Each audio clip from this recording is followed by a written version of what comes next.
Shalom, shalom. Pues continuamos con nuestro estudio de esta semana.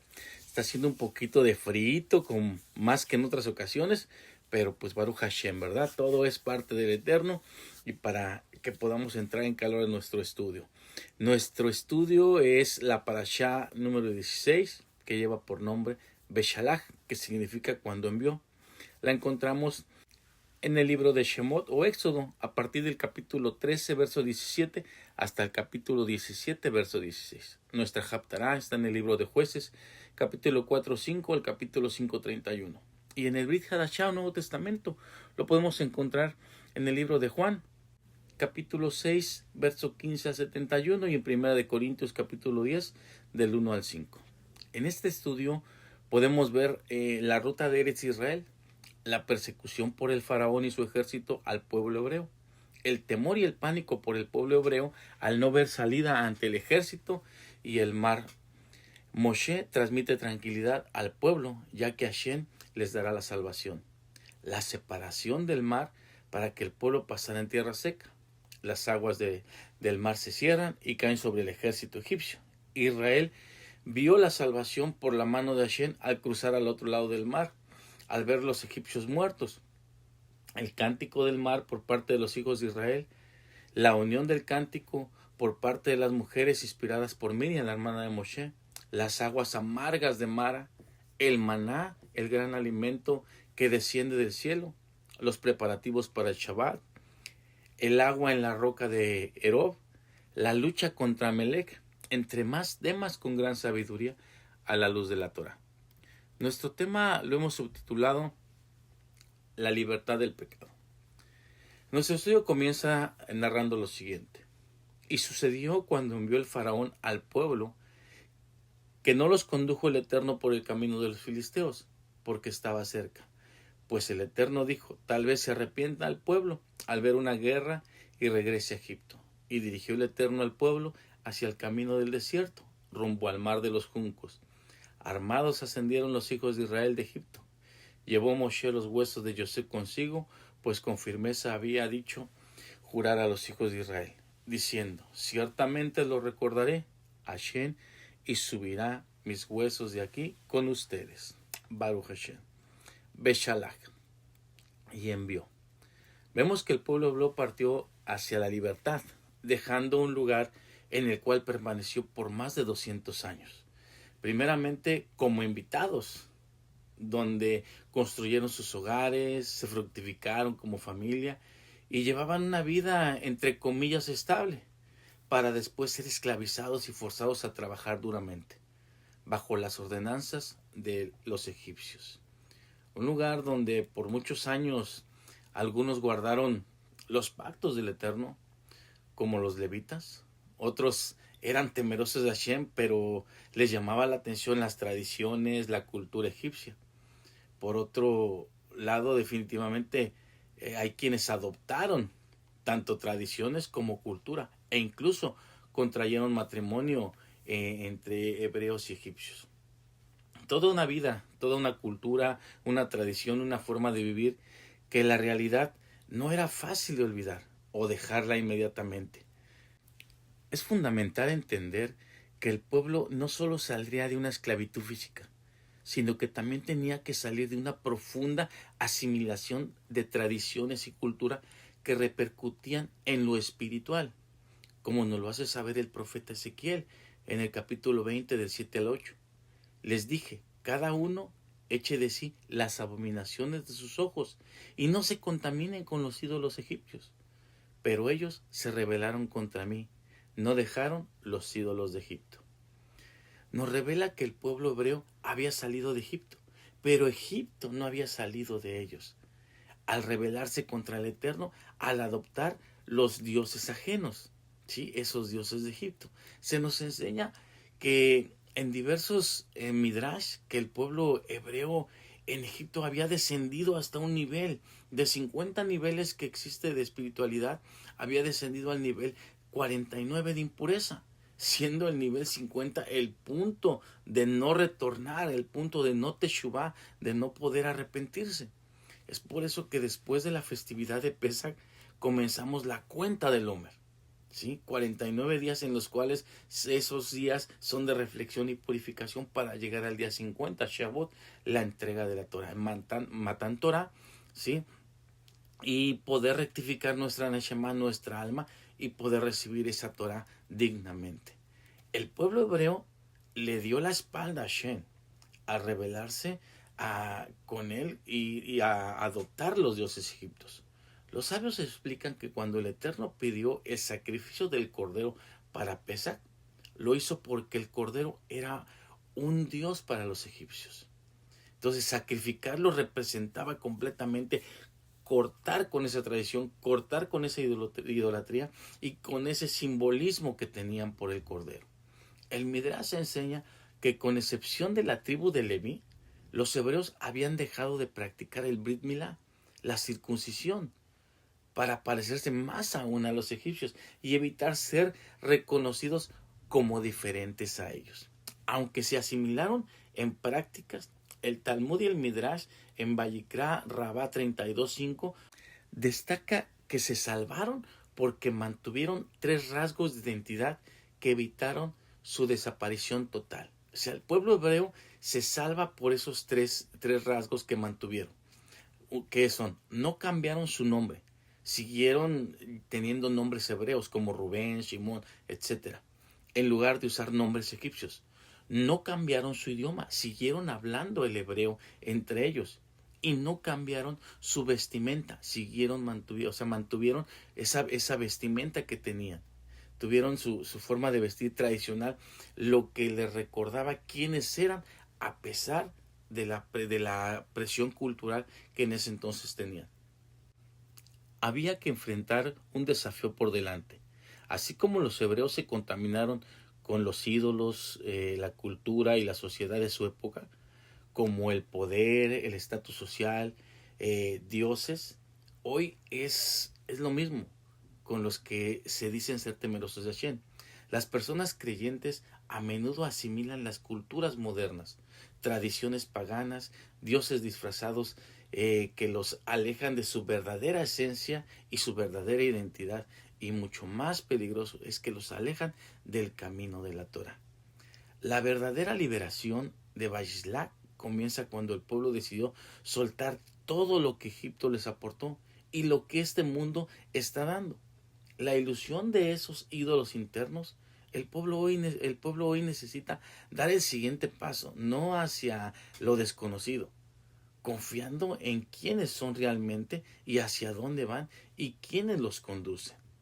Aprendemos que la libertad no es solo dejar un lugar de esclavitud, sino un estado de ánimo. Muchas personas hoy viven fuera de Egipto, pero siguen esclavizados por miedos, ansiedades o apegos al pasado. La verdadera libertad surge cuando cada individuo elige ser dueño de su propio destino y vivir conforme a la voluntad de Hashem. En el libro de Juan, en el capítulo 8, verso 32, nos dice: y conocerás la verdad, y la verdad los hará libres. Pero para poder comprender a la luz de las Escrituras es importante leer el versículo anterior, donde Yeshua establece la condición para una verdadera libertad. Decía Yeshua a los judíos que le habían creído: si ustedes permanecen en mi palabra, son verdaderamente mis discípulos. Juan 8:31. Se nos enseña y se nos está diciendo que la verdadera libertad se refiere a permanecer en las enseñanzas de nuestro Maestro de Justicia, Yeshua HaMashiach. Pero también en Juan 14:16 nos dice: yo soy el camino, la verdad y la vida. Refiriéndose a que el que lo siga, ya que Él es el camino, al poner en práctica sus enseñanzas, tendrá la libertad. Pero ¿de qué libertad está hablando? Como se lo mencionaron los judíos: simiente de Abraham somos y jamás hemos sido esclavizados de nadie. Yeshua les aclara más adelante en el texto 34, mencionando lo siguiente: de cierto les digo, que todo el que hace el pecado es esclavo del pecado. Aclara que se refiere a la libertad de la esclavitud por el pecado y salir de esa prisión espiritual donde el alma ha quedado cautiva, como nos lo mencionó el rabino Shaulo en Romanos. Él describe la sensación de ser llevado cautivo por una fuerza interna. Romanos 7:23 nos dice: pero veo otra ley en mis miembros, que se rebela contra la ley de mi mente y que me lleva cautivo a la ley del pecado que está en mis miembros. Ahora, Salmo 119, 160 declara: la suma de tu palabra es verdad, y cada uno de tus justos juicios permanece para siempre, enfatizando que la palabra del Eterno es la esencia de la verdad, afirmando que la ley y los profetas de Hashem son eternos y no cambian, ofreciendo una base constante y confiable para una verdadera libertad del pecado, demostrando que la inmutabilidad y veracidad de la Torah nos sirve como guía para quienes buscamos una verdadera libertad y salir de esa esclavitud que nos tiene el pecado. Así como el pueblo hebreo tuvo que salir de Egipto, también tenía que dejar todo lo que pertenecía a Egipto.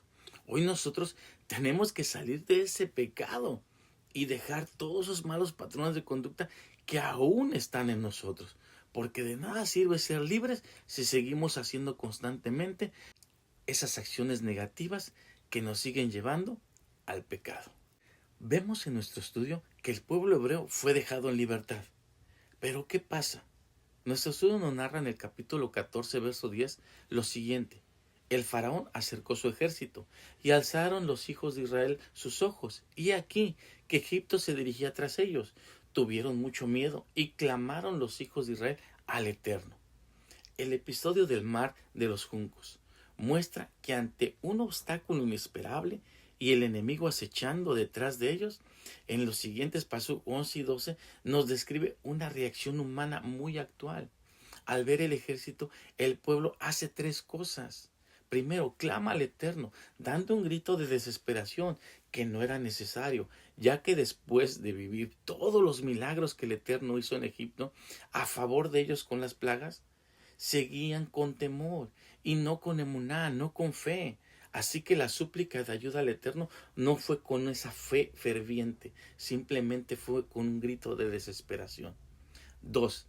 Atacan al líder. Al no tener emuná y caer en la desesperación del pánico, tratan de buscar a un culpable inmediatamente, y en ese caso fue Moshe. No había sepulcros en Egipto que nos ha sacado para hacernos morir en el desierto, le dijeron. También le dicen: ¿por qué nos has hecho esto? ¿Por qué nos sacaste de Egipto? ¿Aún querían seguir en Egipto? ¿Preferían seguir en Egipto? O sea, es tremendo lo que la mente empieza a trabajar cuando te ves sin salida. Después, Moshe les dice que no tuvieran temor, ¿sí? Que se mantuvieran firmes y que vieran bien lo que el Eterno haría por ellos para salvarlos, ya que nunca más volverían a ver a los egipcios que hoy los estaban persiguiendo, y que no se preocuparan, ya que el Eterno pelearía por ellos. Pero como lo hemos estado hablando, era un pueblo de dura cerviz, que prefería vivir en esclavitud al decir que era mejor servir a los egipcios. Hoy en día el creyente sigue siendo de dura cerviz. Sí, seguimos siendo de dura cerviz, ya que el miedo puede paralizarnos, distorsionar la memoria y hacer que actuemos de una forma no correcta para ocultar nuestros temores. Cuando se tiene miedo, el cerebro nos engaña, haciéndonos creer que nuestra esclavitud anterior era algo normal, como una mala relación, un trabajo nocivo, una adicción o un patrón de conducta no grato al Eterno, que se torna en pecado. Y creemos que esto no era tan malo, porque al menos nos sentíamos en seguridad y bienestar. Pero la realidad es otra, porque el vivir en la esclavitud nos hace tomar decisiones de las cuales no solamente nos hacemos daño a nosotros mismos, sino dañamos a todos los que están a nuestro alrededor. La historia del endemoniado Gadareno, que la encontramos en Marcos o en Mateo y también en Lucas, es un ejemplo claro sobre la autoesclavitud y cómo el daño interno termina afectando a todo el entorno. El pecado daña primero al individuo, provocando una autodestrucción. El texto dice que el hombre andaba siempre de día y noche, dando voces en los montes y en los sepulcros, e hiriéndose con piedras. Marcos 5:5. El pecado causa un daño a la propia mente y al cuerpo. Al igual que los hebreos en Egipto que perdieron su identidad, Garadeno había perdido su humanidad, viviendo entre los muertos y entre los sepulcros. Hoy en día, el pecado representa a quien vive atrapado en vicios, en culpas, traumas del pasado, hiriéndose a sí mismo con pensamientos o acciones autodestructivas. Garadeno era tan violento que nadie podía pasar por aquel camino. Mateo 8:28. El estado de este hombre bloqueaba el paso de otra gente y generaba miedo a la comunidad. Cuando una persona vive con patrones de conducta o en pecado, su carácter y sus acciones terminan bloqueando el camino de paz de otras personas, de sus familiares, de amigos y de conocidos. Pero lo más impactante es la reacción del pueblo. Cuando ven al hombre sano, sentado, vestido, en su pleno juicio, nos cita Marcos, tuvieron miedo y le rogaron a Yeshua que se fuera de su entorno. Marcos 5, del 15 a 17 nos menciona todo eso. Al igual que los hebreos ante el Mar Rojo, que decían, mejor nos fuera a servir a los egipcios. La gente de Gadar prefería la seguridad de lo que ya conocían. Aunque fuera un hombre endemoniado, querían seguir viviendo así, que vivir en la presencia divina. Sí, que tener esa libertad, que exige un cambio de vida constantemente. Aprendemos que en ocasiones las personas que nos rodean están tan acostumbradas a nuestra versión dañada que les asusta, que sienten temor cuando decidimos cambiar y ser libres verdaderamente.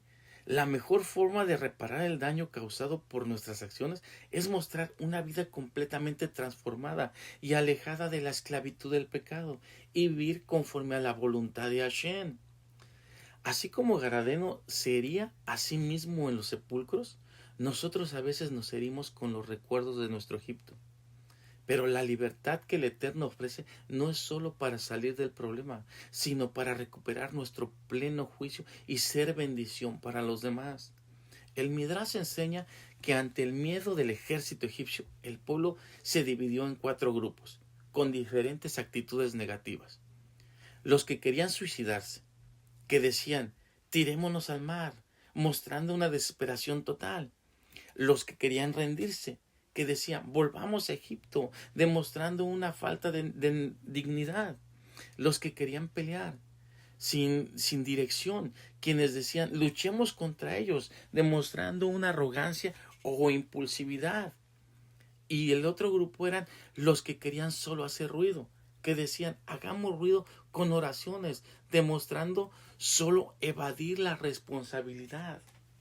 El Eterno rechaza las 4 posturas, pero da una quinta opción, que es Vayeshua, que significa avancen. La espiritualidad de Beshalach nos dice que el miedo no se vence quitando la vida, ni discutiendo, ni rindiéndose, o solo orando de labios para afuera, sino poniendo un pie delante del otro para avanzar rumbo a la libertad. Se nos enseña que la palabra Egipto en hebreo es Misraim, que comparte la raíz de la palabra Metzarim, que significa angostura o estrechez. El miedo frente al ejército es la angustia de estar atrapados, sintiéndose en un lugar estrecho y sin salida. A espaldas el pasado que nos persigue, como los hebreos el ejército. Al frente el obstáculo natural imposible de pasar, como lo era el mar. Y a los lados el desierto, un lugar desolado que difícilmente se puede vivir. El miedo es una percepción de falta de opciones.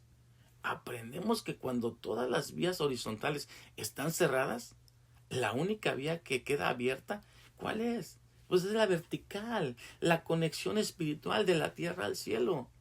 El milagro ocurre cuando se toma la decisión de dar el siguiente paso, como lo hizo el pueblo hebreo, caminar hacia el agua para que el Eterno haga lo que para nosotros es imposible. Pero para Él, no, para Él todo es posible. ¿Sí? ¿Y qué fue? es abrir el mar. El miedo al ejército egipcio es el miedo a que nuestro pasado sea más fuerte que nuestro futuro. Pero este estudio nos enseña que el mar no se abrió hasta que el primer hombre, Naxón ben Amidad, Naxón, hijo de Aminad, entró al agua hasta la nariz, nos dice el Midrash. Esto es lo que la Torah oral nos está haciendo saber. Y aprendemos que el miedo se vence con las acciones inspiradas por la emuná, por fe. Este hombre caminó por fe. Cuando el pueblo estaba aterrorizado ante el mar, Hashem le da a Moshe la instrucción que define toda la porción y que se encuentra en Éxodo 14:15. Entonces el Eterno le dijo a Moshe: ¿por qué clamas a mí? Di a los hijos de Israel que marchen. Vayishua, sigan adelante.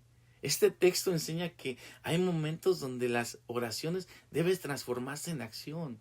La fe no es pasiva, es un movimiento constante. Para quienes sienten que hay un ejército persiguiéndolos, que son los problemas del pasado, que probablemente nos den alcance, recordemos que el pueblo hebreo se le dijo: no teman, estad firmes y ver la salvación que el Eterno hará hoy con nosotros, porque los egipcios que hoy habéis visto nunca más, ¿sí?, los volverán a ver. Esta es una promesa de liberación definitiva. Invita a las personas a soltar el trauma, confiando en que el Eterno puede cerrar ciclos definitivamente. La Torah nos enseña que debemos dejar de mirar atrás, como nos lo dice Isaías 43, 18, 19. Nos dice lo siguiente: no os acordéis de las cosas pasadas, ni traigas a memoria las cosas antiguas. He aquí que yo hago cosas nuevas, pronto saldrán a la luz, no las conocerás. Otra vez abriré caminos en el desierto y ríos en la soledad.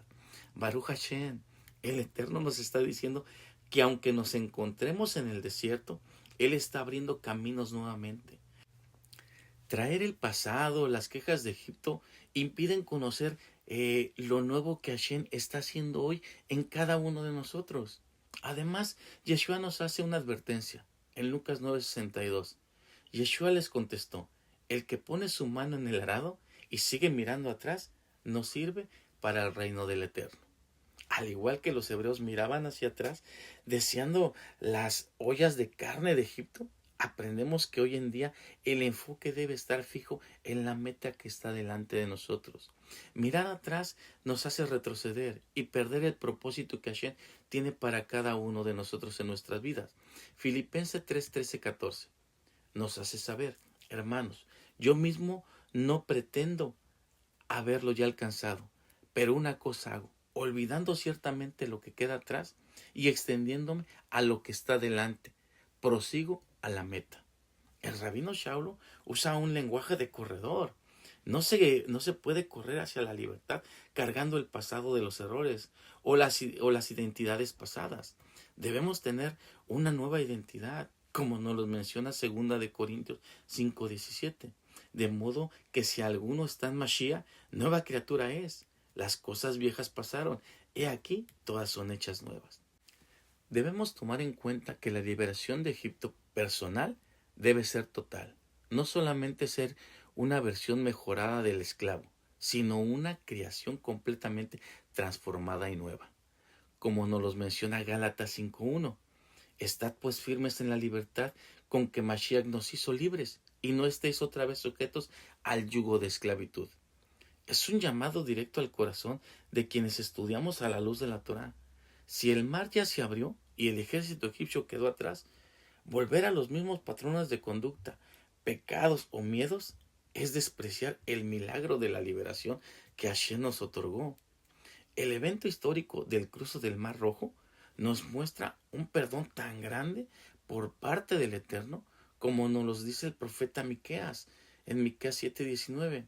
Él volverá a tener misericordia de nosotros, sepultará nuestras iniquidades y echará en lo profundo del mar todos nuestros pecados. Así como los carros y jinetes del faraón, que representaban la opresión, el pasado y la culpa, fueron tragados por el Mar Rojo y no volvieron a salir, Hashem promete hacer lo mismo con nuestras faltas. Si Él los echó al fondo, nadie tiene derecho para traerlos de vuelta al presente. El texto de Miqueas usa la imagen del mar profundo para indicar que lo que cae ahí es inalcanzable. Es una liberación total del peso que nos impide caminar por el desierto hacia la tierra prometida. Al arrojar el pecado al mar, el Eterno no solo perdona, sino quita la raíz de amargura de nuestro corazón, dándonos una verdadera libertad. En esta Parashat Vayeslach vemos que el mismo mar que fue un camino de libertad para Israel fue el lugar donde Elohim sepultó a los enemigos. Hoy ese mismo Elohim promete que si confiamos en Él, nuestras culpas y errores del pasado serán arrojadas a lo profundo del mar. No permitamos que lo que Hashem ya hundió siga caminando a nuestro lado. Si Él ya olvidó nuestro pasado y abrió el mar, ¿por qué insistimos en traer los escombros de Egipto a una nueva vida transformada y mejorada? El Salmo 114 es el salmo que tradicionalmente relata el cruce del Mar Rojo. Algunos de sus versos nos dicen: y el mar vio y huyó, y el Jardín se volvió para atrás. ¿Qué tienes, oh mar, que huyes, y tu Jardín, que te vuelves para atrás? Otro nos dice: delante de Adonai tiembla la tierra, delante del Elohim de Jacob. Aprendemos que la naturaleza misma retrocede ante el propósito divino.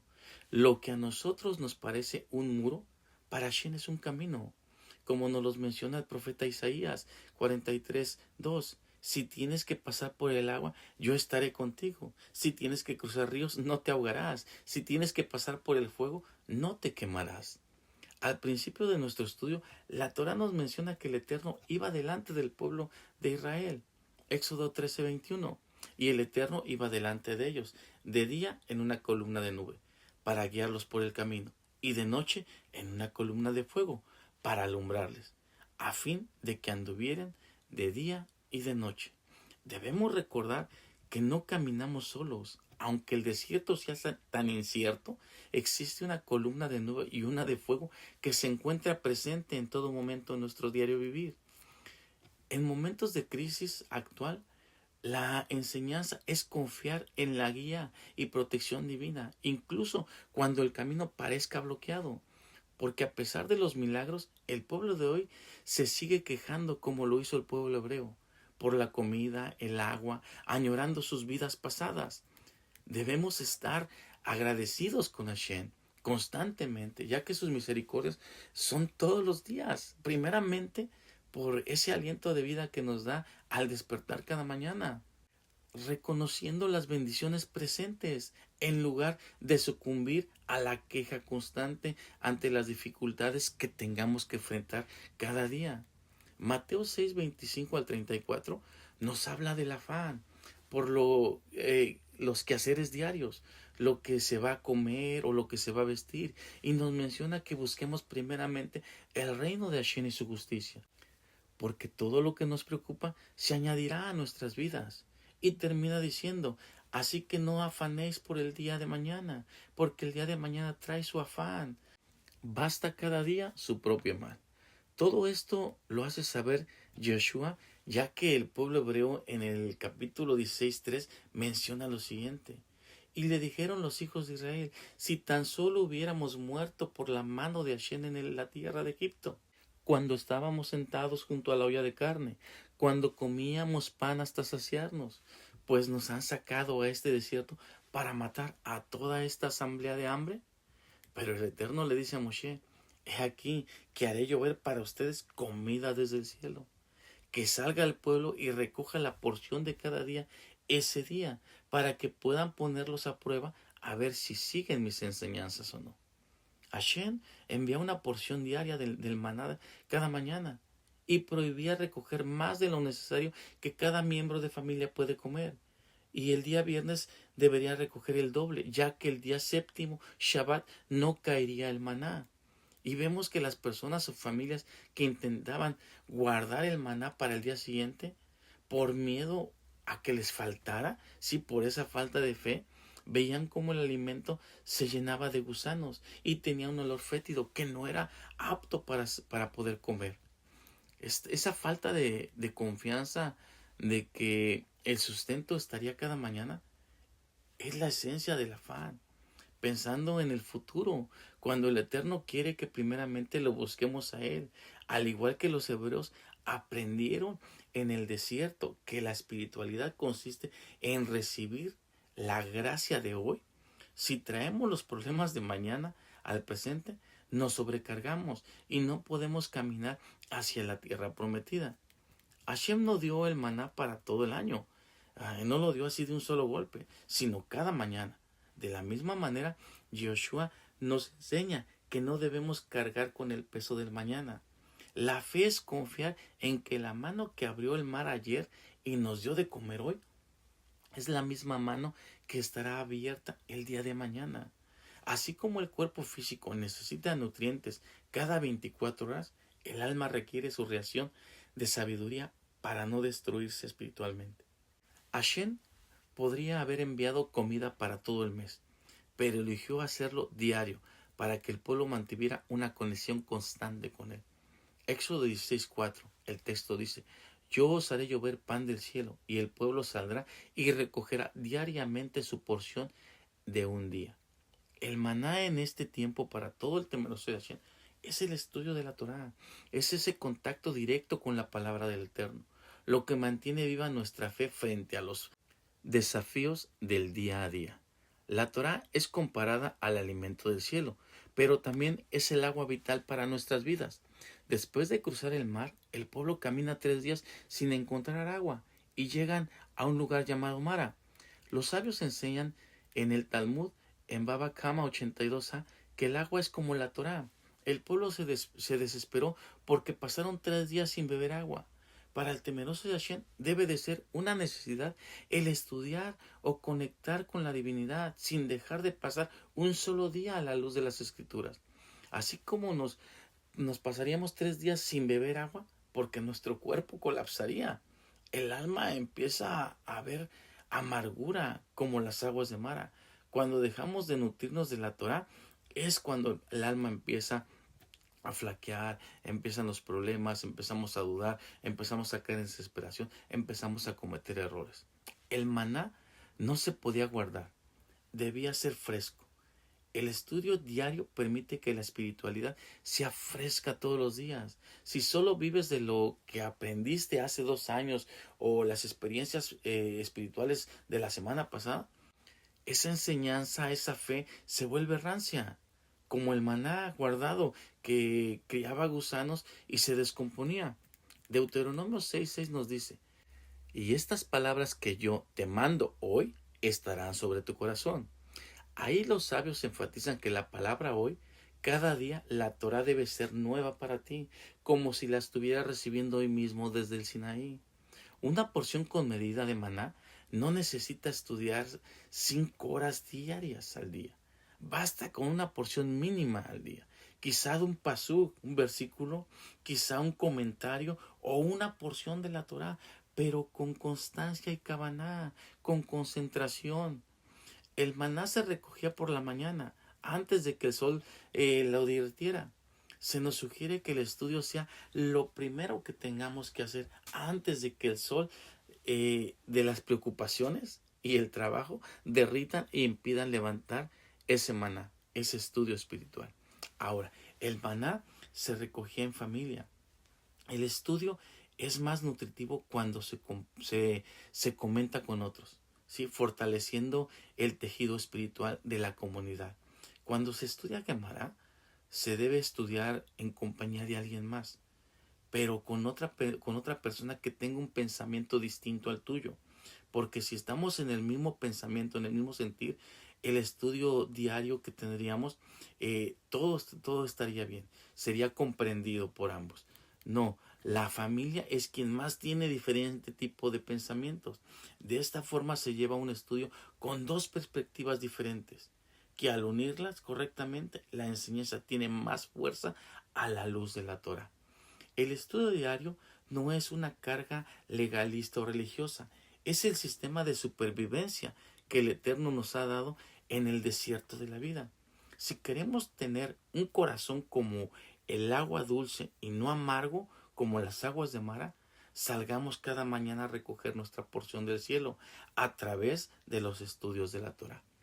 Pero es verdad, así como el pueblo hebreo enfrentó una lucha con Amalek, nosotros enfrentaremos luchas a diario. Un Midrash nos dice que el pueblo hebreo flaqueó en la adherencia de la Torá. Nos está diciendo que en tanto como temerosos de Hashem, si somos diligentes en los estudios de la Torá, Amalek no tendrá ninguna forma o motivo para atacarnos. Pero en el momento que descuidemos los estudios de la Torá, Amalek representa una amenaza constante para nuestras vidas. Para finalizar nuestro estudio, Beshalach nos muestra el miedo, la liberación del pasado, la provisión diaria y la acción constante que debemos tener en el estudio de la Torá. Nos hace un llamado a dar ese paso de muná, de fe, como lo hizo Nahón, hijo de Amidab, ya que según la Torá, ahora el mar no se abrió cuando Moshe levantó su vara, sino cuando un hombre llamado Nahón se atrevió a entrar al agua hasta que leyó y cubrió la nariz. Fue en ese momento en el cual el Eterno vio que no dudaron y siguieron adelante, que el mar se abrió para que el pueblo pasara en tierra seca. Vemos que Hashem ya hizo su parte. Él nos sacó de Egipto y hundió nuestros pecados en el fondo del mar. Pero hoy el mar de esos miedos solo se abriría si nos atrevemos a mojarnos los pies. La fe no es esperar a que el camino esté despejado. La fe es caminar para que el camino aparezca. Debemos hablar hoy con autoridad sobre nuestras vidas. Los egipcios que hoy he visto, nunca más para siempre los veré. No permitamos que el enemigo que el Eterno ya derrotó en nuestro pasado siga cobrándonos una factura en nuestro presente. Si Hashem echó nuestros pecados al mar, dejemos de buscar en esas aguas profundas nuestro pasado, porque ya no tiene poder sobre el destino que el Eterno tiene para nosotros. No nos angustiemos por el desierto que falta por recorrer. El mismo Eterno que nos dio el maná ayer tiene una porción fresca para nosotros mañana.